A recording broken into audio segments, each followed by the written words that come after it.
All right. So, hi, everyone. It's me, Mary Smith. And I know a lot of you guys already know me, so I'm not going to bother with a huge introduction. Okay.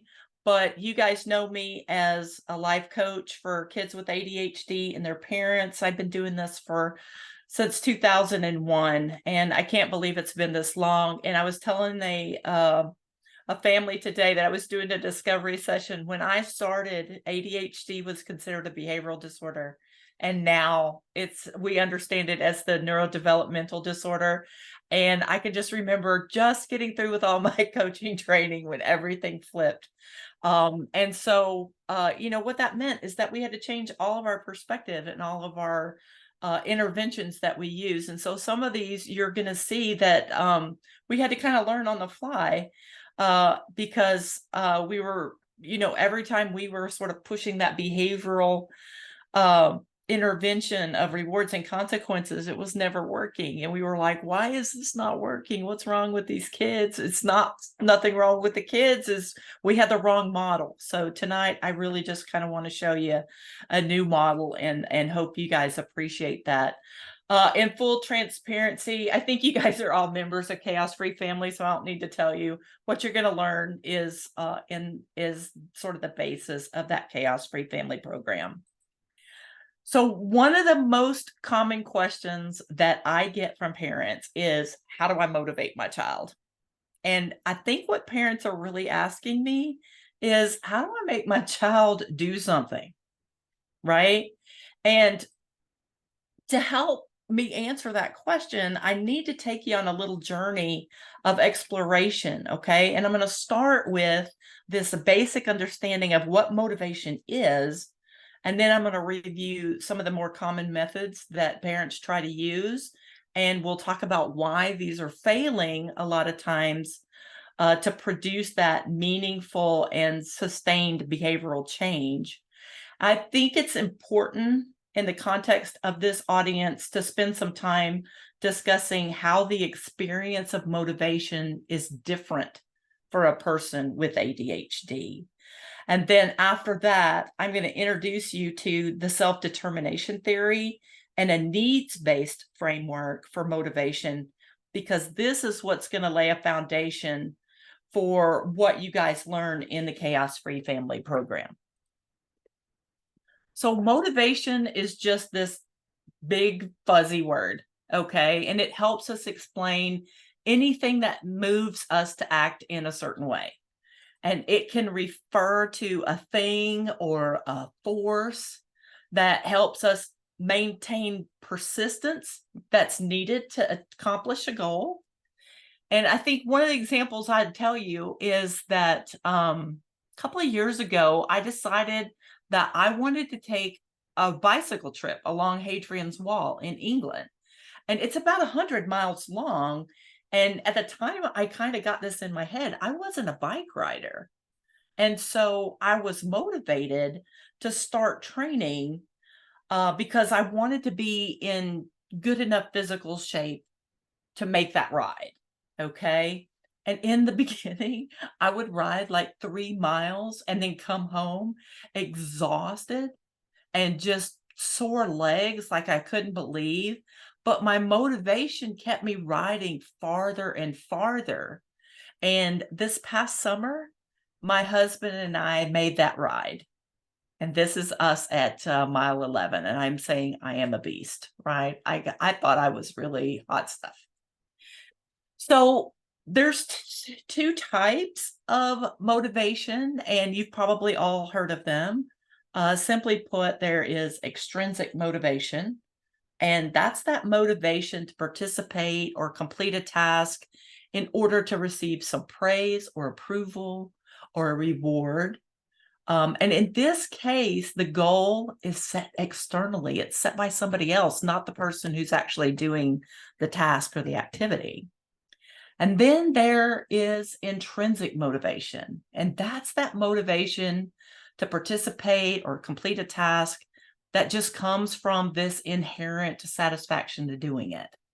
And it's generally observed that with intrinsic motivation, that we seem to get more sustainable behavior out of it. It seems we seem to get more out of it and a better quality of engagement.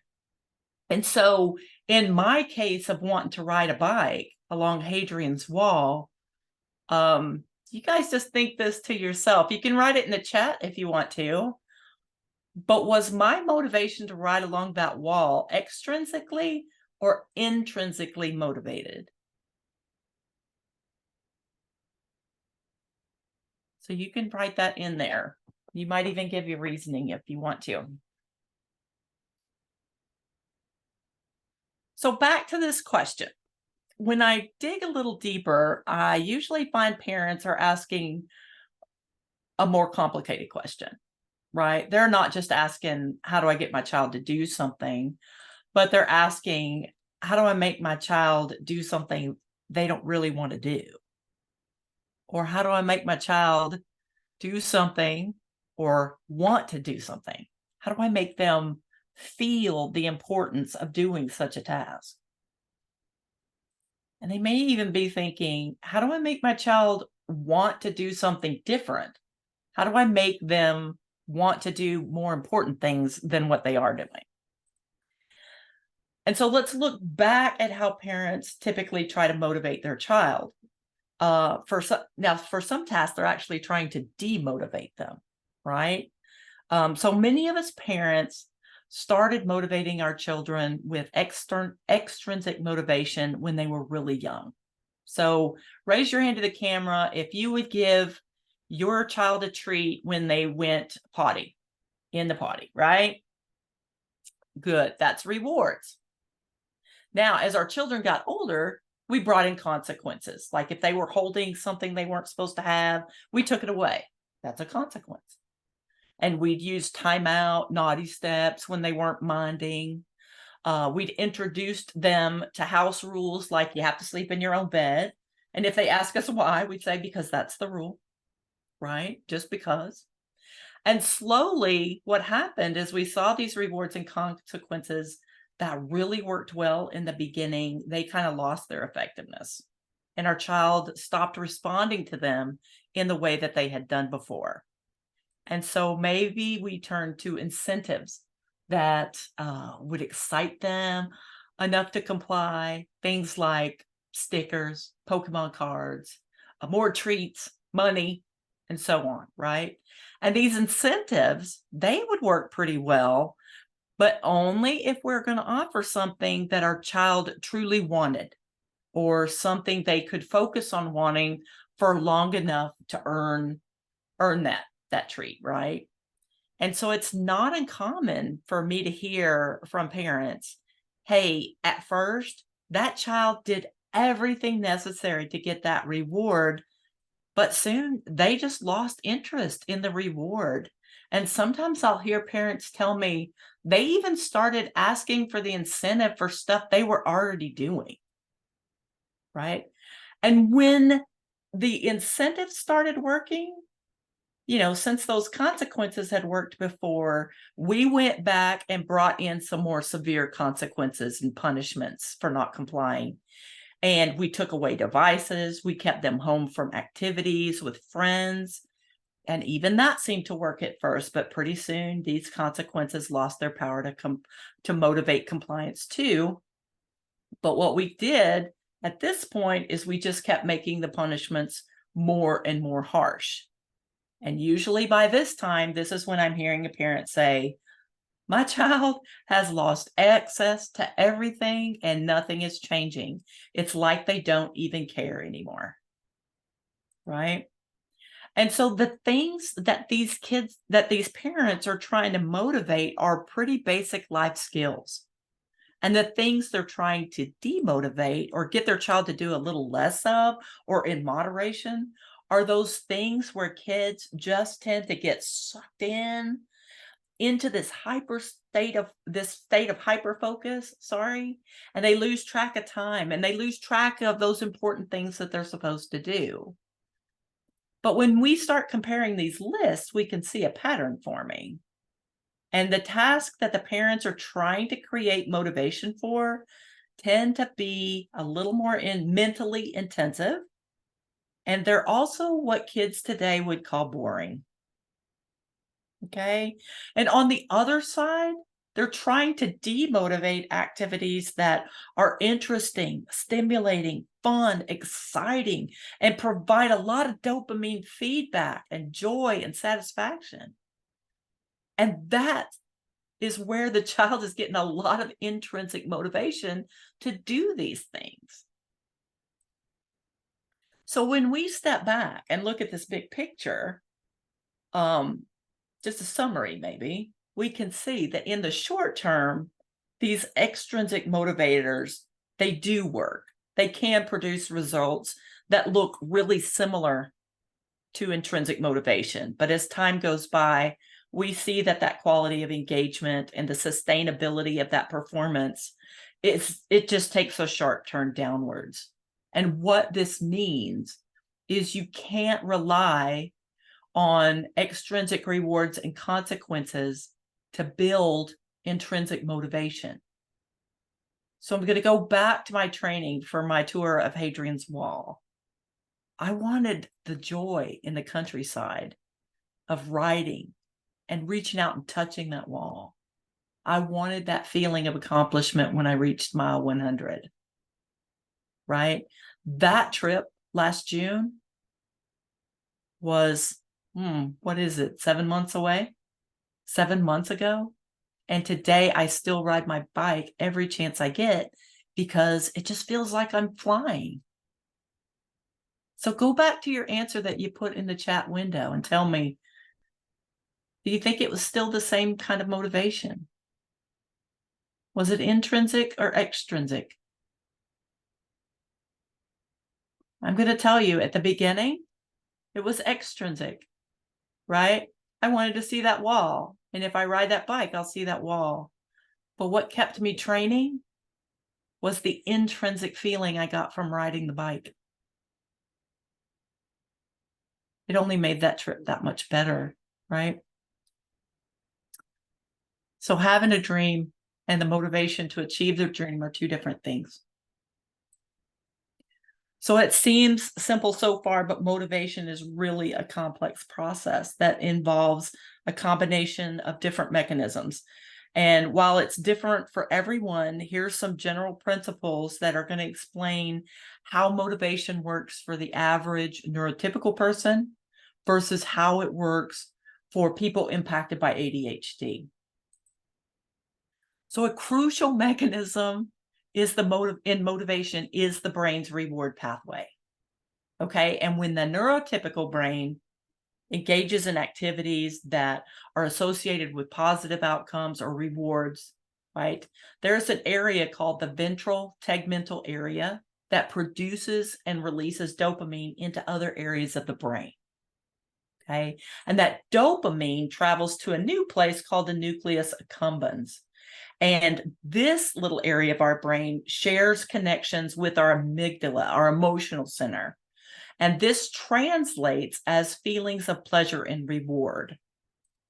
Now, the amygdala is kind of tucked a little bit deeper in the brain. So it's where that flashing circle was.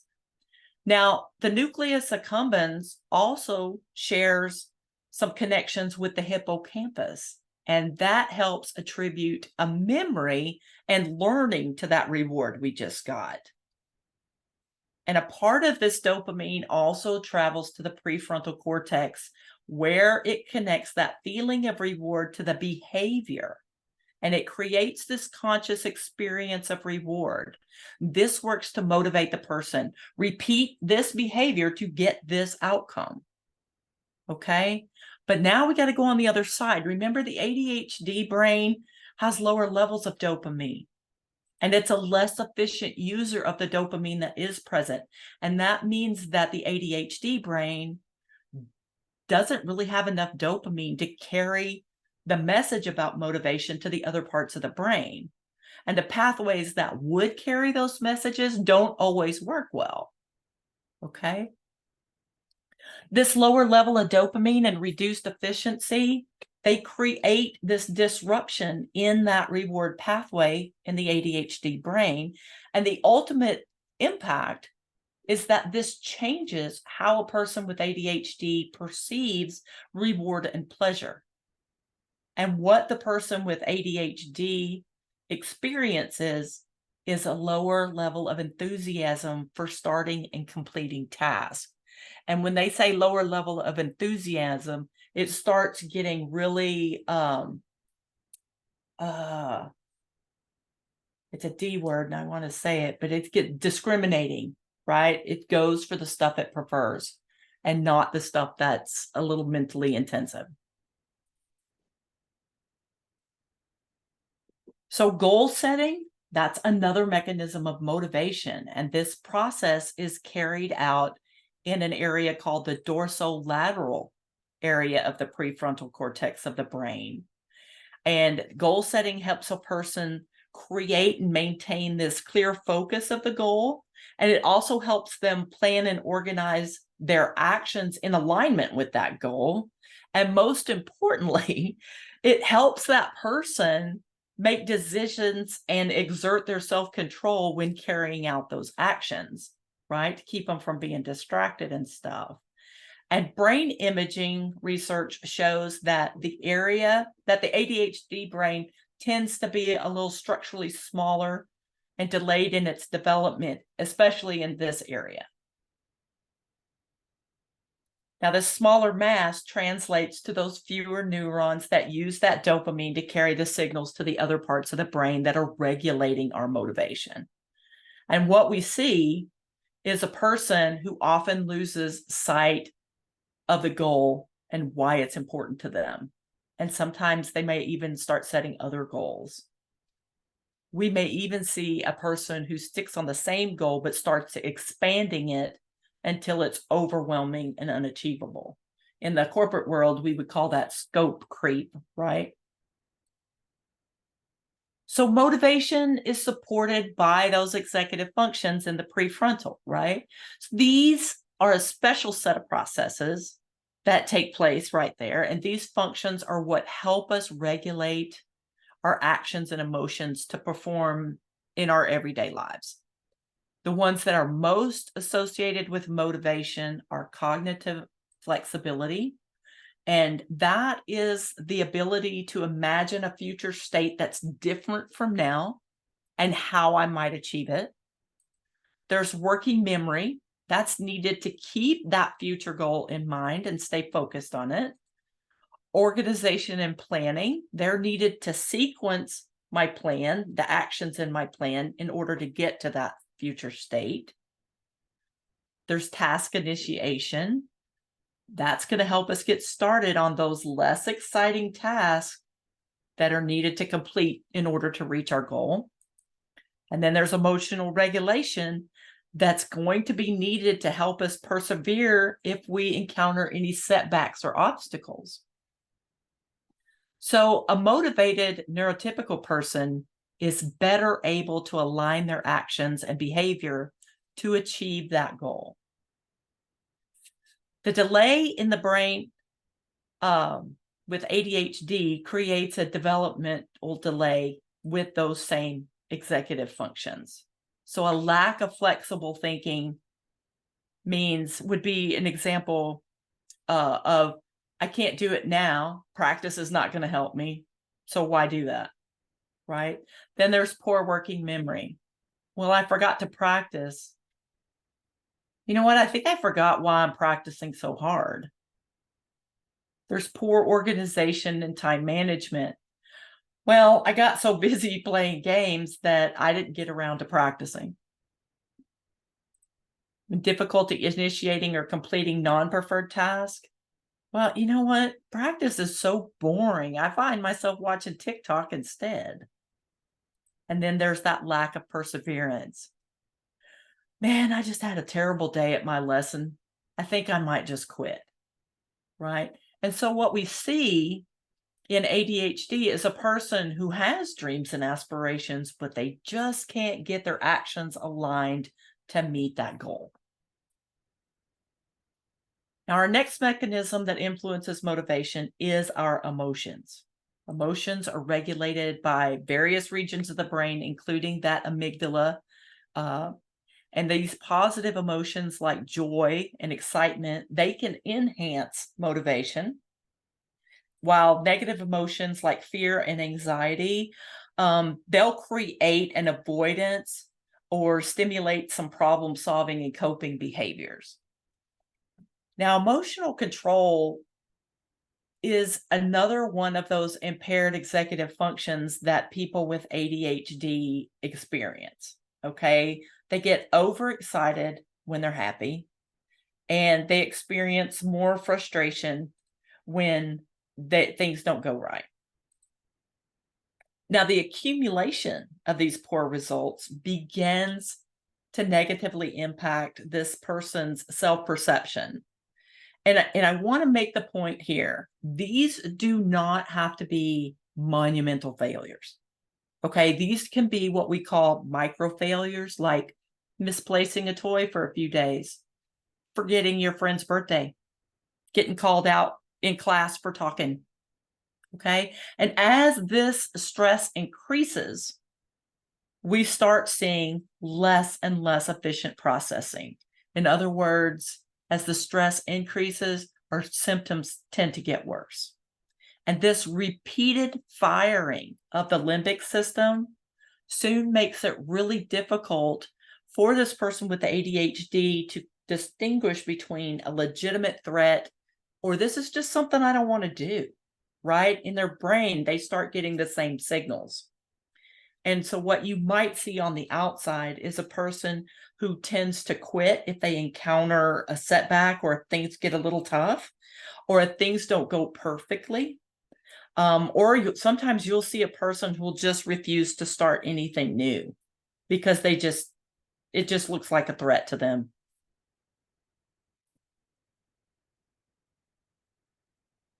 Okay, and I already discussed a little bit of the extrinsic and intrinsic motivation, but it is worth mentioning here that there are some differences between neurotypical and ADHD brains too. Neurotypical people seem to be able to better continue a behavior that will be rewarded in the future.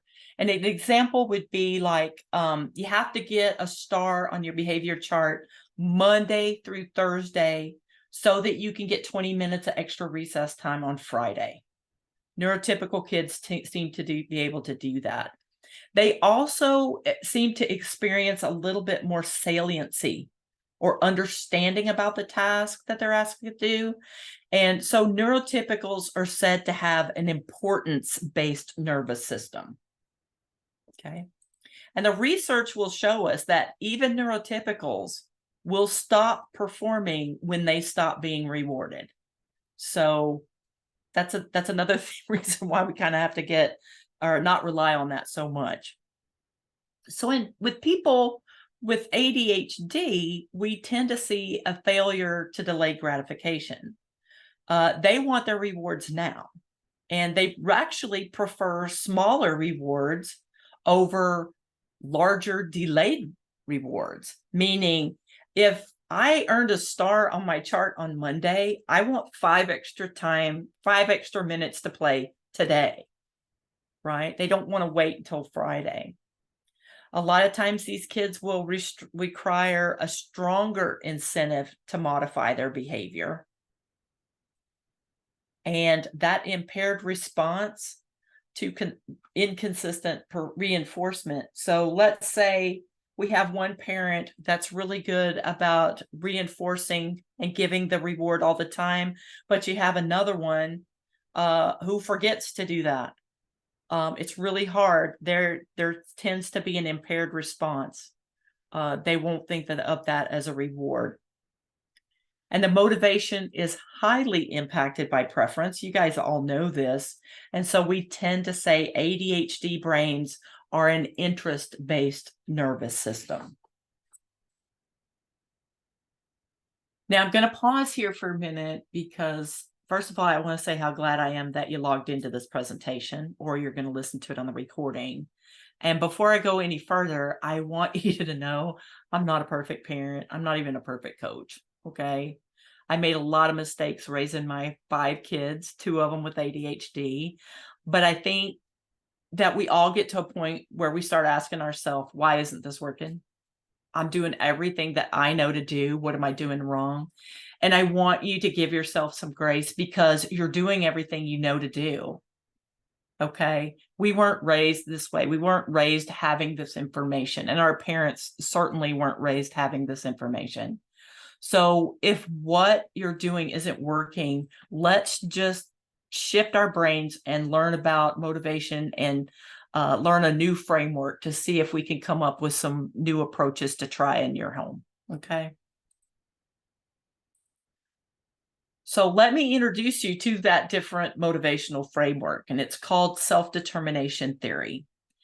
Now, this theory recognizes that everyone has internal motives that are made up of our psychological needs, the way we acquire and process knowledge, our cognitions, and our emotions.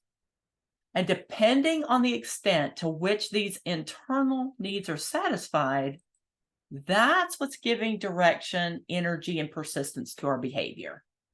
And these internal motives are seen to act as the mediator between the external trigger and the behavior or the performance. Okay, an external trigger would be like the signal to go clean your room. And then the behavior or performance would be cleaning the room. Now, I want to make sure we understand internal motives are not the same as intrinsic motivation. Intrinsic motivation is that force, remember, that influences behavior because of the pure joy and satisfaction of doing it. These internal motives are based at the level of personal need and understanding and the feeling about the task. So they're not the same, okay?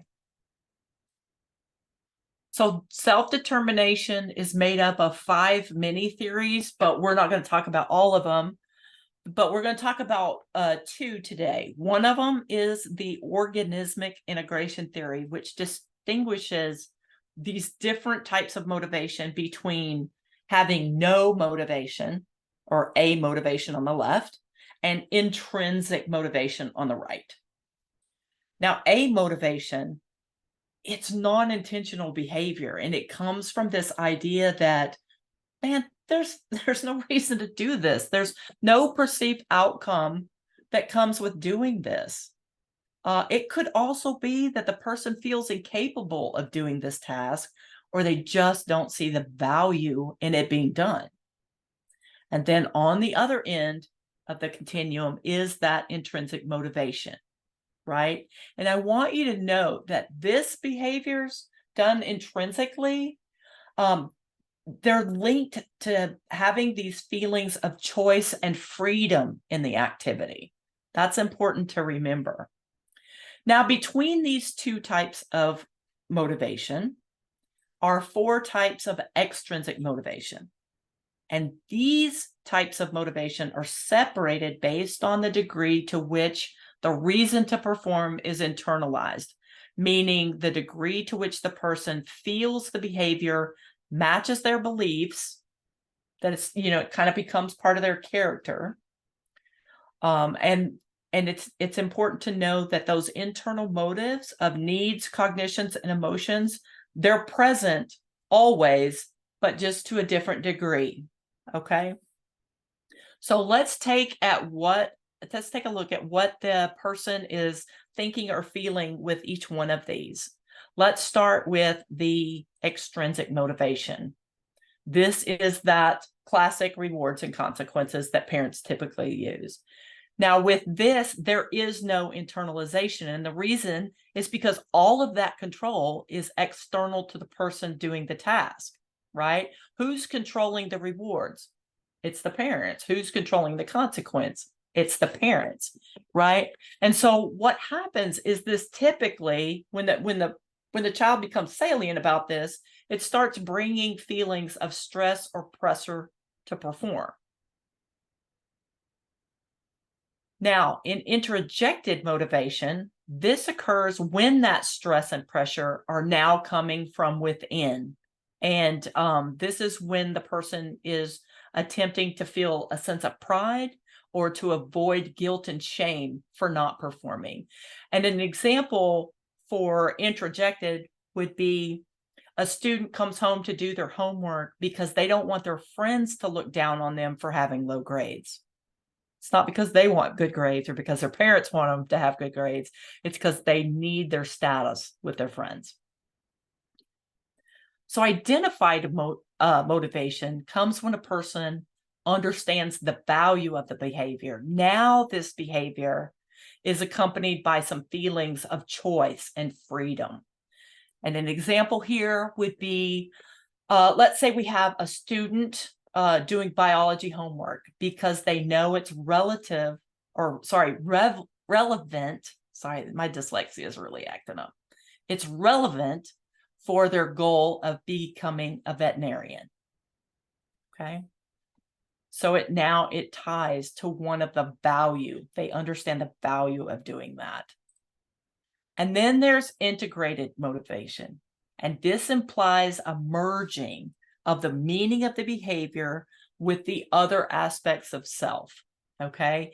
And so an example here would be, in the case of our future veterinarian, this student believes that applying effort is important. And so when they start to struggle in biology, they start spending more time doing extra credit, going to tutoring hours, because they understand that they need to understand this subject fully to be a good veterinarian. And so now they're bringing in a characteristic of perseverance with the act of studying this biology for their future.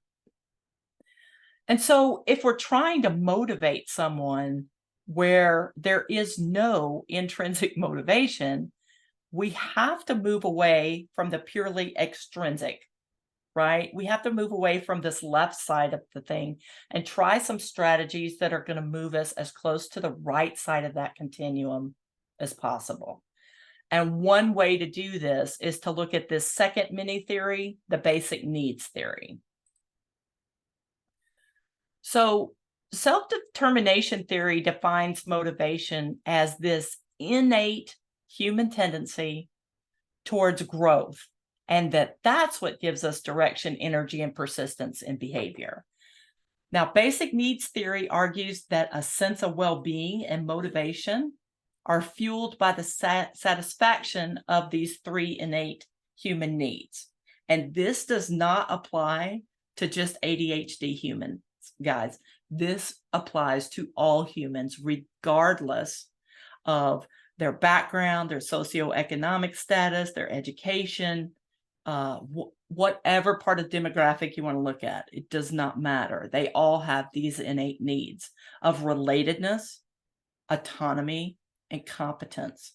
And when these needs are met in the environment or the processes that are used, this motivation increases and it becomes more and more internalized.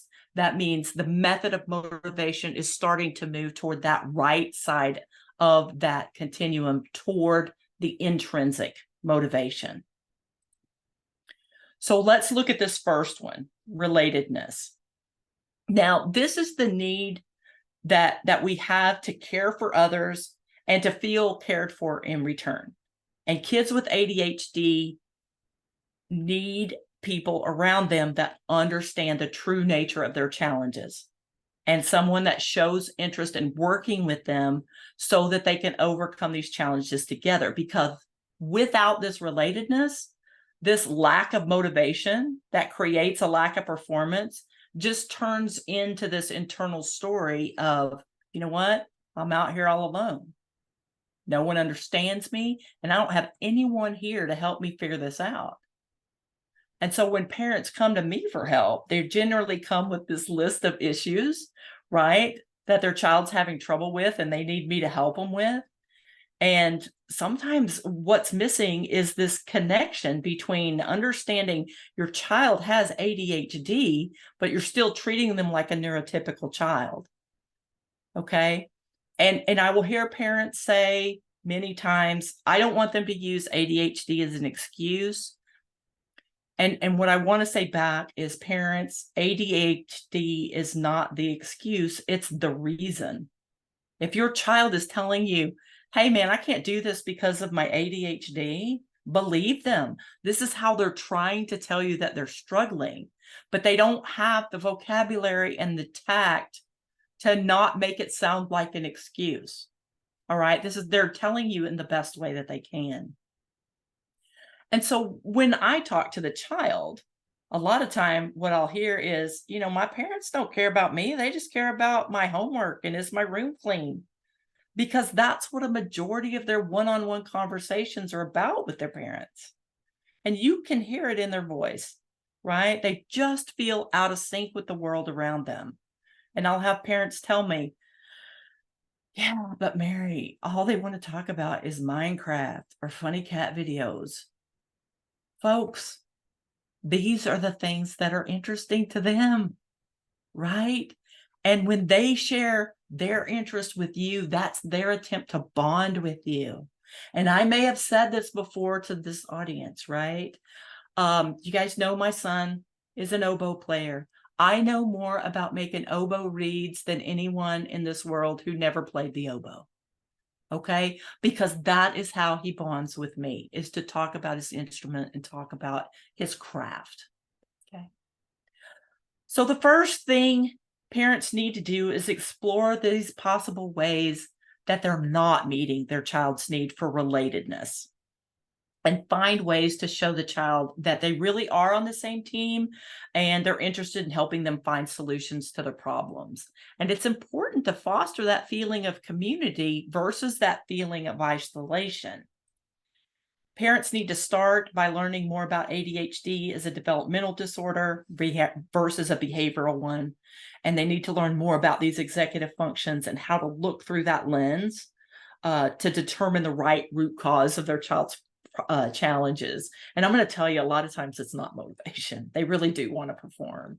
It's something else getting in the way. And it begins with parents just changing that perspective about that performance. And when the parents experience a shift in that perspective, it's going to be easier for them to allow their child to come in and be part of that problem-solving team. Right? Now, autonomy is the need to experience learning and to perform as freely chosen and volitional as much as possible. Okay. Now, a lot of parents will react really strongly to that word autonomy because they think I'm about to transfer all the authority to the child and just let them go feral. And that's not what this is. For right now, what I want you to do is think of autonomy as just being the opposite of micromanagement or really use of directive language. Now, some ways that the need for autonomy goes unmet is through strict rules that have been developed in response to that child's challenge. Let's say, for example, you have a child that's had trouble getting off of electronic devices in order to go take a bath. Or let's say they're going to go do homework. Sorry, they can't get off the electronics to go do homework. So the parents put in this rule of there's no electronics during the week and you only get 1 hour on the weekend because the parents don't want to have to deal with this hard transition. And in these strict structures, parents often use consequences to force compliance to these rules. And the consequences are harsh and they don't really have anything to do with the offense. So let's say an example would be a child forgot to tell you about a school project. And then the punishment was, all right, fine, you don't get video games for 3 weeks. Those things are not tied to each other. And that's not likely to teach any kind of new behavior long term. Parents use a lot of directive language that sounds like commands to a child, right? Pick up your socks, go make your bed, go get your laundry, start your homework, right? Those sound more like commands instead of, hey, let's work together and do a process and let's get you started. And extremely frustrated parents, they sometimes just check out, okay? Because what they tried didn't work. They're frustrated and exhausted. They just don't know what else to do. So they just leave their child to figure it out. And I'm going to tell you, that's not autonomy. That's just leaving someone to drown. Okay. Instead of using threats and very directive language, What we're going to do is we're going to give them instructions with a clearly defined expectation.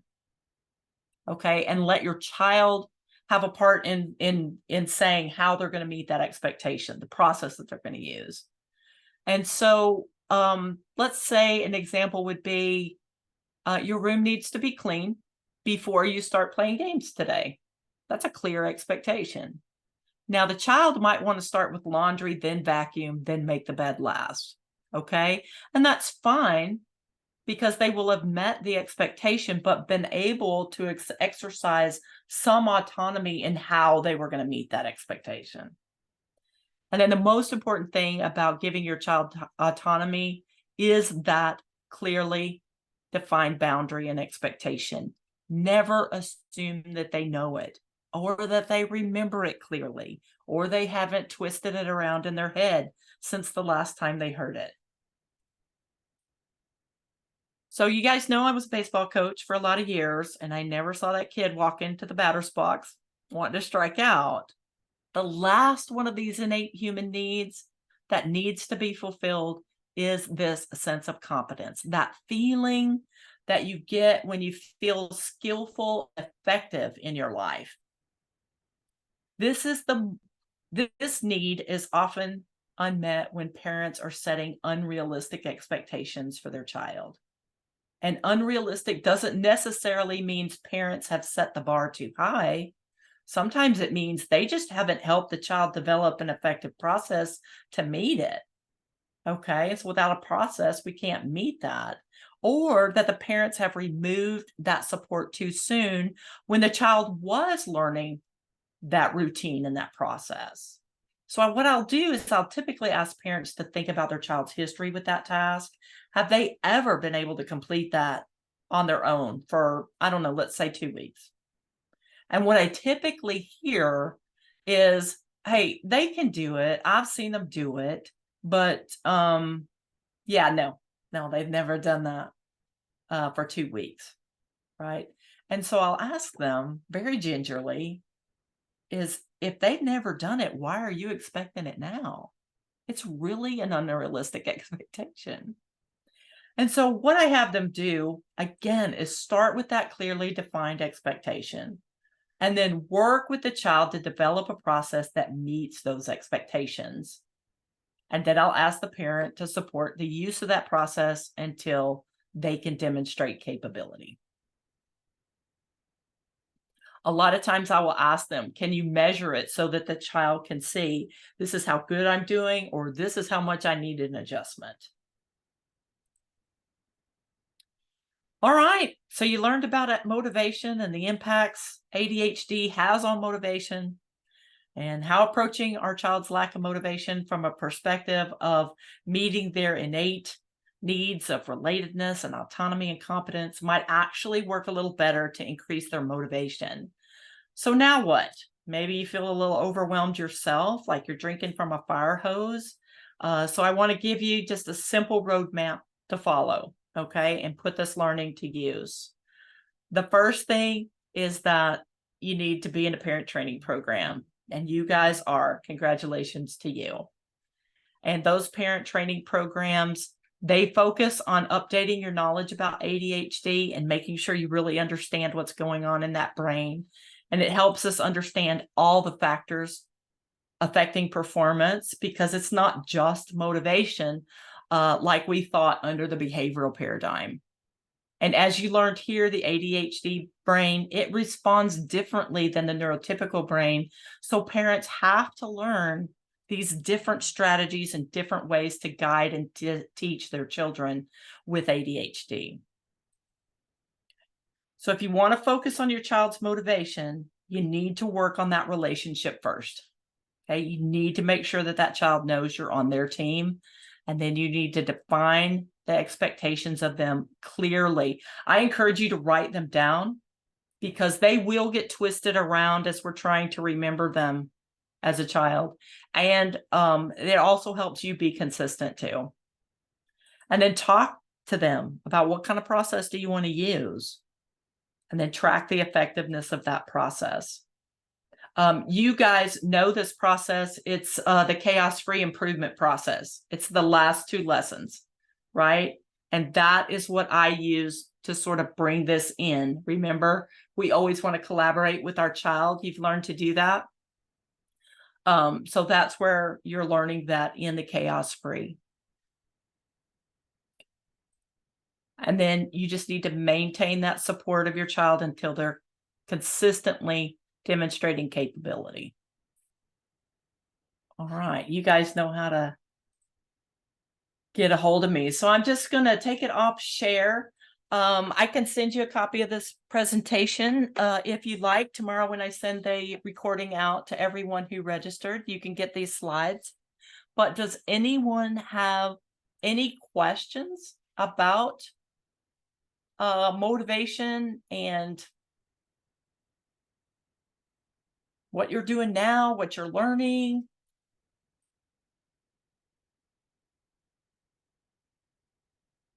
Was I that good? It's like a fire hose, isn't it? I was that fast. So that's what you're saying. Okay. All right. What do you think about trying to think about what your child needs when you're trying to motivate them, other than just getting it done? How big of an adjustment will that be?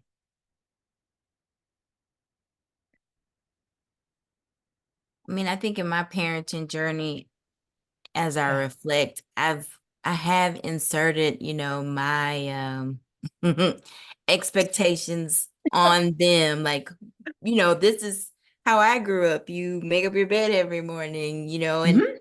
and making up the bed is not, if you don't make it up, it's not the end of the world, but No. it's just one of those things where it's like, it's just it's so simple, so Mhm. just I just struggle with, what battles to fight. I agree with you there. I agree with you there. And look, I'm a bed maker up too, right? And it's not because my mom made me do that. I just sort of kind of came into it on my own. It's my one thing a day is if I make my bed, then I feel like, all right, it's not a total waste, right? It's not a total loss. But listen, I don't think there's anything wrong with having that expectation of your kids to make up their bed, right, in the morning or whenever you want them to do that. But I think when it's not happening, we have to step back as parents and go, all right, what is going on here? What's not happening? And then sort of come around the side with our child and say, look, so I know that something's getting in the way here. So let's try to figure out what's getting in the way, and let's try to figure out what kind of support or process you need to meet this expectation, right? Because I know, child, that you want to do it. I know you're not trying to be defiant or disobedient. So let's figure a way to do this. And when we can, bring that relatedness into it, it's like, hey, man, I know it's hard to get new habits started. I know it's easy to forget when we're busy or running late. I know, I know, I know. That helps us, share that relatedness. And remember back when we look at that chaos-free improvement method, what's in the middle? Do you remember that red circle? It's the relationship, right? And that relationship is touching every part of that process. So the relationship always has to come first. And that autonomy is fed when we bring these kids in and let them be part of the problem solving, right? They're part, now they see themselves as part of the solution, that maybe they're capable of coming up with a solution. I might have help here, but I might be capable of solving my problem here. Now they're not just identifying as the being the problem, right? And so then that translates into competency. I not only can sort of dissect this problem, I can come up with some ways to overcome this problem. And when I do, I'm going to start making myself a track record of success where I can show out myself that I'm actually competent in doing this. And so that's how these things all fit together, right? Thank you. Ours is it's still the shower. It's still Yeah. just getting in the shower, and it's not actually taking the shower and being in the shower too long. It's just getting Yeah. in the shower. And so we have the expectations written out, you all the things that he has to do to play video games. I Yep. would love to get to a point where he has to take the shower before video games, but there's so many activities in the evenings that we just can't, that's not realistic. So Yeah. what we've decided is, by 8 o'clock, you're in the shower, no matter what. Video games are off and you're in the shower. And so he's Yeah. every night a little bit more. Can you run the water for me? Can you do, and we do it just to get him in the shower. And I Right. just get in the shower. I just Right. What do you think? Well, can you think of anything you would do differently now after hearing this? I mean, I